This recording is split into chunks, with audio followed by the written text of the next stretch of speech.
Welcome back. My guest is Heather Norvell. She's the Executive Director of Anew, an organization that helps provide education and mentoring to resources to the undereducated and underemployed, which unfortunately we have a problem with that in Davidson County, as we've been talking about today, Heather, that there's a lot of folks who unfortunately dropped out of school. You're working in minimum wage jobs, low paying jobs, and you're living below the poverty level.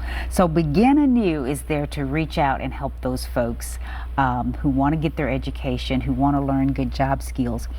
Do you work with other agencies? Yes. In fact, we are part of an organization called The Collective, which is a collaborative effort of several people in the adult literacy space. Each of us provides similar, sometimes we're all providing high sets, several different ones provide English as a second language. We're one of the only ones that I know of that do the job in computer skills, but we all refer students to each other, whether it's because maybe a student calls Anew and I find out where they live, and I'm like, we don't really have anything in that area, but Nashville Adult Literacy Council does, and so we will refer them to the Nashville Adult Literacy Council. Or they may come across a student who needs childcare and they say, we can't provide childcare, but Anew does. And so we are working together in the collective, not only to refer students who maybe we can't help, but to help eliminate some of these wait lists, because it's important when students are ready to do something, it's important to have that opportunity then and there and not have them put on some wait list because someone's at capacity. Do you find that you have a wait list very often? We've been very blessed that we keep recruiting volunteers. Yes, so because you have a good list of volunteers. And as long as we can continue recruiting volunteers, we have been very blessed that we have not had to have a wait list for a while, but there was a season where we did have one for a while. I know you treat your high school equivalency program a lot like a school. Yes. You have graduation ceremonies, and I understand the June of this year, you had your largest graduation class. We did.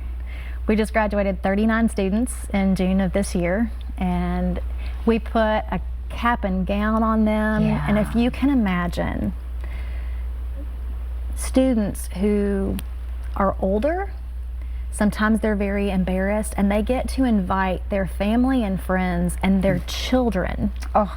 Their children who know they did not graduate from high school, and they are wanting to show them, I'm doing this because it matters. And they're wanting to show that example so that their students do not follow in their footsteps.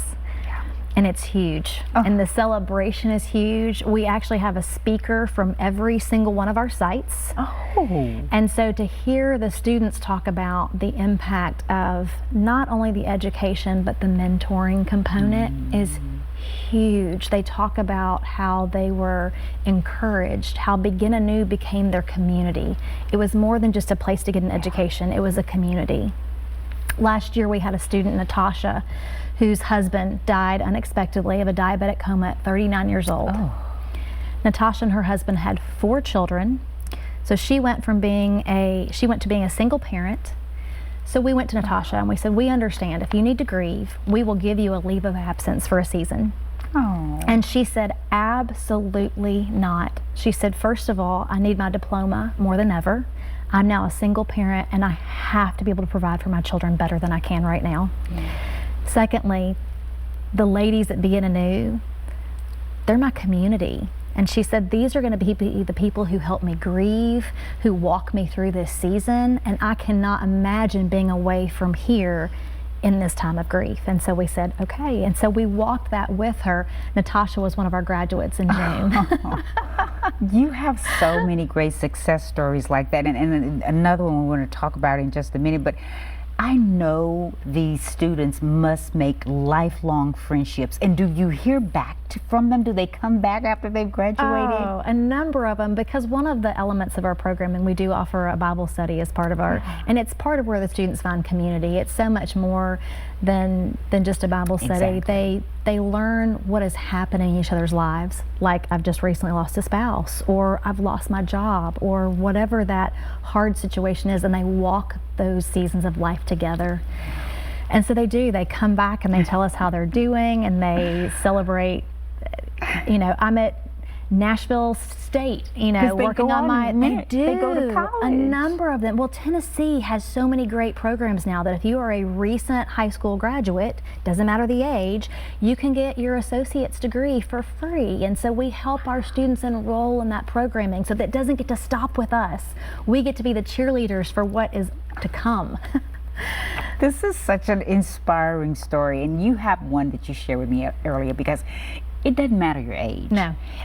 You probably have the gamut, but you were talking to me earlier about one of your faves, Keena. Keena, and is she 50 years old? Keena, well, she was 50 when she finished her high set. Okay. So she came through our program, and Keena said that her grandmother dropped out of school in the 11th grade. Her mother dropped out of school in the 11th grade. Keena dropped out of school in the 11th grade. And at 50, she came to begin anew and said, I want to get my high school equivalency diploma. And so we worked with her on her high set, and she graduated at the age of 50.